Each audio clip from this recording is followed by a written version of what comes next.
Now we are going to solve question number 5.17, and in this question it is given to you a nucleus is at rest in the laboratory frame of reference. Okay, show that if it disintegrates into two smaller nuclei, the product must move in an opposite direction. Clear? So now concentrate on a screen. First of all, let us try to understand what is meaning of laboratory frame of reference. It means we are observing from ground. Clear?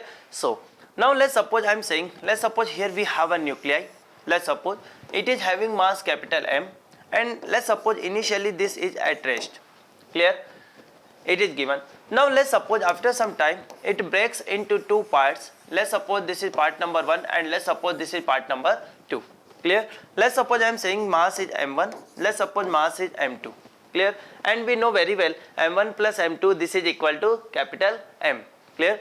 Now let's suppose I don't know in which direction both are going. I am assuming here, let's suppose both are moving in the same direction with velocity v1 and v2.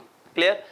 So now you can observe here, if we consider both as a system, clear, you can see there is no external force is acting in a horizontal direction. Clear? So whenever there is no external force acting on any system, we can say linear momentum remains conserved. Clear? How can we say? According to Newton's second law of motion, we can see force acting, this is given by dp by dt. So whenever there is no external force is acting, at that time we can say this delta p, this always remains 0. It means change in momentum we will find equal to 0, or we can say initial momentum equal to final momentum. Clear? So in this situation, if I write initial momentum, p initial equal to p final. Clear? I can say momentum, linear momentum is given by mass into velocity. It means I can say mass multiply, we can say velocity, we have 0. Clear? And this should be equal to, this is what final momentum. Final momentum, let's suppose I am assuming this direction is positive. Clear? I can write like this, this is m1 v1 plus this is m2 v2. Clear? So from here we can see this is equal to 0. Clear?